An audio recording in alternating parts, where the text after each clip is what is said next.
Welcome to my YouTube channel. My name is Savita. आज की video में मैं आपके लिए टिश्यू से रिलेटेड टॉपिक लेकर आई हूँ, जो कि एनाटॉमी एंड फिजियोलॉजी के अंदर एक इम्पॉर्टेंट टॉपिक है। और ये जो क्वेश्चन है, मतलब कि जितने भी प्रीवियस एग्ज़ाम हुआ, चाहे वो जीएनएम का हो चाहे बीएससी का हो, एक ना एक जो इसका पार्ट है ज़रूर पूछा जाता है। ठीक है, तो इस वीडियो के ज़रिए आप इसकी फॉर्मेशन और जो भी इसका जो अटेम्प्टिंग पैटर्न है वो भी आप अच्छे से सीख सकते हैं। तो प्लीज़ स्टूडेंट इस वीडियो को ज़्यादा से ज़्यादा लाइक, शेयर एंड सब्सक्राइब ज़रूर करना। ठीक है, तो आइए अब हम स्टार्ट करते हैं। सबसे पहले टिश्यू की डेफिनेशन। अगर टिश्यू के डेफिनेशन की अगर हम बात करें तो मैं कहना चाहूँगी कि टिश्यू क्या होते हैं। Tissue are collections of cell performing the same function and having almost similar structure। मैं आपको सबसे पहले ये बता दूं कि जो टिश्यू है वो सेल से मिलकर बनता है हमारा। ठीक है, यानी कि ग्रुप ऑफ सेल को भी हम बोल सकते हैं, या ये भी बोल सकते हैं कि tissue are collections of cell, यानी कि जिसके अंदर हम क्या करते हैं, सेल को कलेक्ट करते हैं, जो कि क्या परफॉर्म करते हैं, सेम फंक्शन को, और इनके ऑलमोस्ट सिमिलर स्ट्रक्चर होती है। ठीक है, या सीधी लैंग्वेज में आप क्या बोल सकते हो, that is group of cell. ठीक है, इज कॉल्ड टिश्यू। तो ये भी आप बोल सकते हो।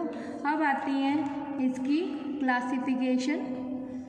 क्लासिफिकेशन और टाइप एक ही चीज़ है। ठीक है, अगर हम क्लासिफिकेशन की बात करें तो इसके अंदर मेन 4 मेजर क्लासिफिकेशन होती हैं। तो these are classify into 4 group. और 4 ग्रुप में सबसे पहले आपने चार्ट बनाना है। तो पहले आप इसके लिए 4 ग्रुप में जो भी चार्ट हैं मैं आपको साथ साथ बताऊंगी। तो 4 क्लासिफिकेशन कौन सी है इनकी। सबसे पहले आती है एपिथेलियल। इधर कर ले। सबसे पहले टाइप आती है हमारी एपिथेलियल टिश्यू, और इसका दूसरा नाम क्या है, एपिथेलियम। सेकेंड टाइप हमारी आती है कनेक्टिव टिश्यू। नेक्स्ट टाइप हमारी आती है मस्कुलर टिश्यू, और नेक्स्ट टाइप हमारी आती है नर्वस टिश्यू। अब मैं आपको बता दूं, हमारे एग्जाम पॉइंट ऑफ व्यू से एक टिश्यू और होता है जिसको हम ग्लैंडुलर टिश्यू भी बोलते हैं। ठीक है, ये अदर में आती है हमारी ग्लैंडुलर टिश्यू। अब मैं आपको बता दूं, ग्लैंडुलर टिश्यू या ग्लैंड के बारे में पूछे एक ही चीज़ है, मस्कुलर टिश्यू और मसल्स के बारे में पूछें तो एक ही चीज़ है, नर्वस टिश्यू और न्यूरॉन के बारे में पूछें तो एक ही चीज़ है।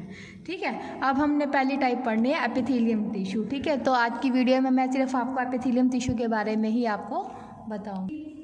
मैं आपको सबसे पहले जो चार्ट है मैं आपको फुल पेज पे बता रही हूँ। हमारे पिछले पॉइंट में पिछले पेपर्स के अंदर ये 15 मार्क्स का क्वेश्चन आता है, और जीएनएम के अंदर इस टॉपिक में से 5 या 2 नंबर का ज़रूर पूछा जाता है। तो प्लीज़ स्टूडेंट इस वीडियो को ज़्यादा से ज़्यादा लाइक शेयर सब्सक्राइब ज़रूर करना। ठीक है, अभी हम कंटिन्यू करते हैं। सबसे पहले आती है हमारी एपिथेलियम टिश्यू और एपिथेलियम। ठीक है, तो ये मैं आपको बता दूँ कि एपिथेलियम टिश्यू कितने टाइप का होता है, कनेक्टिव टिश्यू कितने टाइप का होता है, ये हम जब भी मैं अभी आपको बता रही हूँ थ्योरी के वे से, साथ साथ मैं आपको इसमें बताते जाऊँगी कि भाई कैसे कैसे आपने ये चीज़ें ऐड करनी है। ठीक है, फर्दर डिवीजन में। तो अभी हम इस पर स्टार्ट करने जा रहे हैं एपिथेलियम टिश्यू। अगर हम एपिथेलियम टिश्यू की बात करें, या एपिथेलियम टिश्यू या एपिथेलियल की बात करें, एपिथेलियम की बात करें तो इसके लिए आप डेफिनेशन क्या लिखोगे, it consist of a single layer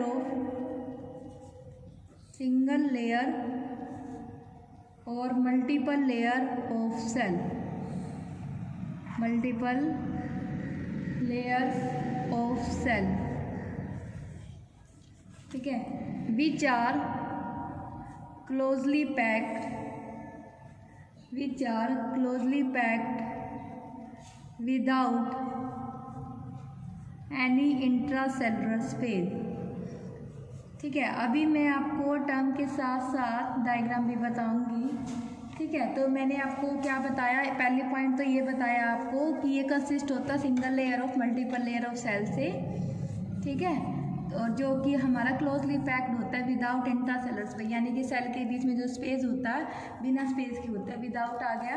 उसके बाद इसके अंदर एक लाइन आप और लिखोगे कि द सेल यूजली लाई का मतलब लोकेशन या जहाँ पे वो चीज़ लाई कर रही है, इसको भी हम बोल सकते हैं। तो lie on A basement membrane, यानी कि ये कहाँ लाई करता है, अगर हम इसके यूज़ के अकॉर्डिंग देखें तो ये बेसमेंट मेम्ब्रेन के ऊपर लाई करता है।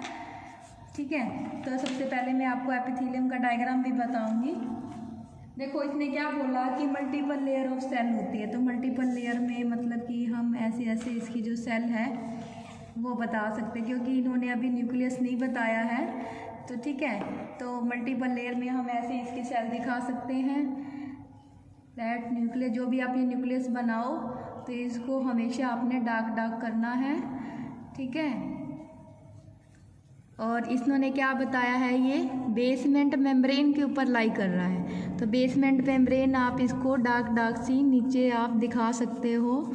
और जब भी आप डायग्राम बनाएं एनाटॉमी के अंदर, ये रूल होता है कि जब भी आप डायग्राम बनाएं हमेशा इसकी जो भी लोकेशन है वो एक तरफ लिखिए। जैसे कि मैंने आपको इसमें बता दिया बेसमेंट मेम्ब्रेन है।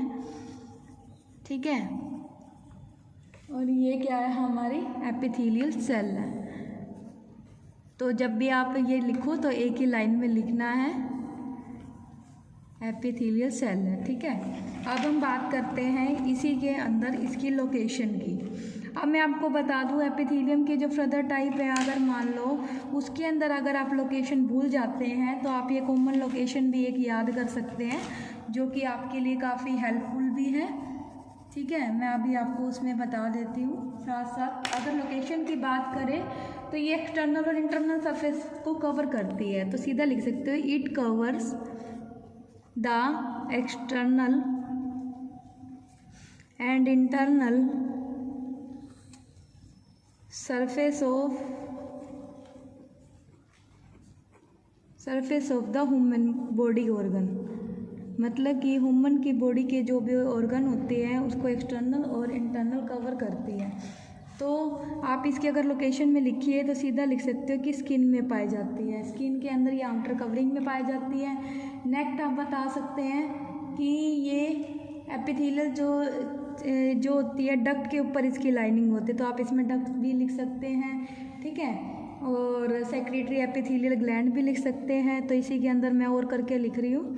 अब मैं आपको बताना चाहती हूँ कि एक बार जितने बच्चे हम थ्योरी पढ़ते हैं, थ्योरी की हमें सारी बातें याद नहीं होती, हमें जो अगर मेन पॉइंट ऑफ व्यू से अगर याद करना है तो आप इतना भी इसमें लिख सकते हैं।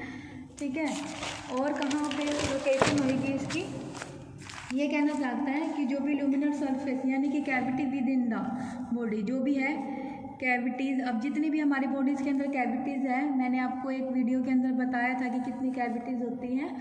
ठीक है, तो cavities with in the body के साथ इसका ल्यूमिनर सरफेस पर पाया जाता है। तो इसमें सच एज यानी कि एग्जांपल करके भी आप लिख सकते हैं, जैसे कि GIT ट्रैक हो गया हमारा। ठीक है, यूरिनरी ट्रैक हो गया आपका। ठीक है, और क्या हो गया आपका, ब्लड वेसल हो गया। ठीक है, और हार्ट चैम्बर हो गया। ठीक है, तो आप इसको जब भी आप एग्ज़ाम में लिखिए तो इसको ये मेन बातें अंडरलाइन कर दीजिए, ताकि जो भी एग्ज़ामिनर है उसकी जो भी उसने उसको व्यूइंग पॉइंट है वो सीधा डायरेक्ट इसी पे जाएगा। नेक्स्ट आते हैं इसके फंक्शन। तो ये फंक्शन भी अगर आप आगे टाइप में भूल जाए एपिथेलियम की तो ये भी सब जगह वेरी कर सकते हैं। तो इसमें सिर्फ आप नाम लिख लीजिए, जैसे कि इट इंक्लूड इट इंक्लूड में सबसे पहला फंक्शन क्या है इसका, प्रोटेक्शन, यानी कि ये क्या करता है, प्रोटेक्ट करता है किसकी against, injury, bacteria, chemical agent के अगेंस्ट। सेकंड में आता है ये सेक्रीशन, क्योंकि इसने अभी बताया कि ग्लैंड पे लोकेट करता है, तो सेक्रीशन में इसका क्या फंक्शन होगा कि ग्लैंड और टिश्यू में जूस और एंजाइम को, डिफरेंट जूसेस और एंजाइम को सेक्रेट करता है। नेक्स्ट फंक्शन आता है इसका एक्सक्रीशन। एक्सक्रीशन का मतलब क्या होता है, रिमूवल, यानी कुछ ना कुछ बाहर एक्सक्रीटरी फंक्शन निकालना, जैसे कि किडनी में, स्किन के अंदर ये एक्सक्रीटरी परफॉर्मेंस यानी कि एक्सक्रीटरी फंक्शन को परफॉर्म करता है। नेक्स्ट आता है आपका अब्जॉर्प्शन।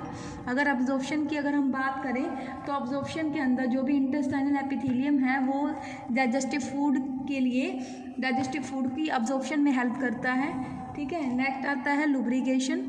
अगर लुब्रिकेशन की बात करें तो जो हमारी मीजोथीलियल लाइनिंग होती है, यानी कि जैसे कि सीरस कैविटी है, सीरस कैविटी यानी कि जो कि हमारी जीआईटी के अंदर प्रेजेंट होते हैं, जो कि लुब्रिकेशन का काम करती है, ठीक है, जैसे कि प्लूरल कैविटी है वो भी करती है।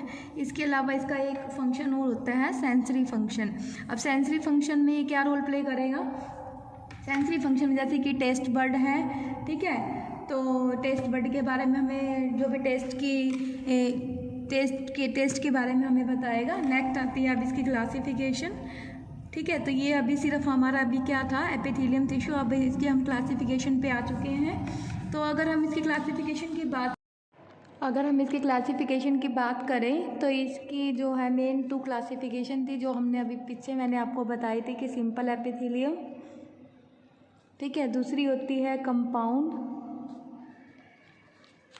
और स्ट्रेटिफाइड, यानी कि इसके 2 नाम हैं, कंपाउंड और स्ट्रेटिफाइड एपिथेलियम, ठीक है। इसकी फिर फर्दर क्लासिफिकेशन होती है, ठीक है, ये आगे फर्दर 4 में डिवाइड होता है, ठीक है। 4 जो इसकी टाइप है, एक तो आती है सिंपल स्केमस एपिथेलियम,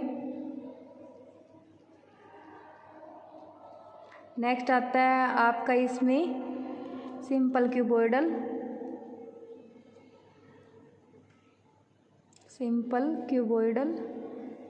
एपिथेलियम, नेक्स्ट आता है आपका इसमें सिंपल कोलमनर,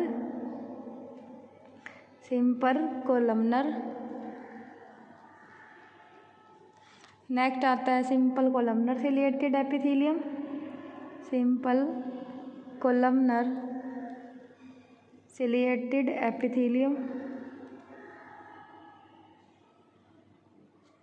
नेक्स्ट आता है आपका इसमें सूडो स्ट्रेटिफाइड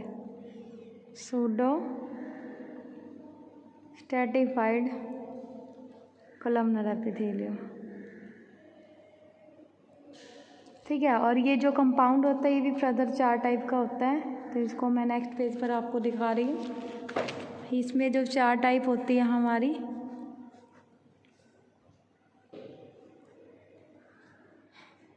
चार टाइप की अगर बात करें तो ये सबसे पहला होगा स्ट्रेटिफाइड कोलमनर एपिथेलियम, स्केमस एपिथेलियम, ठीक है। नेक्स्ट आता है हमारा स्ट्रेटिफाइड कोलमनर एपिथेलियम, नेक्स्ट आता है हमारा स्ट्रेटिफाइड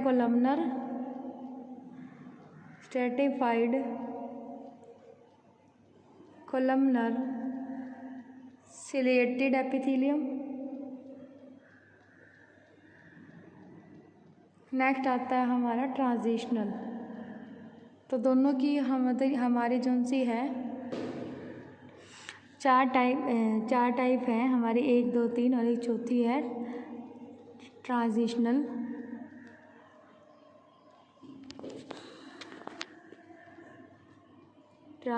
एपिथेलियम, ठीक है। और आपने ना इस जो ये टाइप हैं, जब भी आप फ्लो चार्ट बनाओ तो जब भी आप टिश्यू का आपका अगर क्वेश्चन आए तो आपने फ्लो चार्ट के अंदर भी आपने ये शो करना है कि सिंपल होता है, सिंपल एपिथेलियम, आप पूरा लिख लेना, मैं शॉर्ट फॉर्म में लिख रही हूँ, कंपाउंड एपिथेलियम, ठीक है। और कंपाउंड के अलावा इसके अंदर जो फर्दर आपके टाइप थी सिंपल स्केमस एपिथेलियम,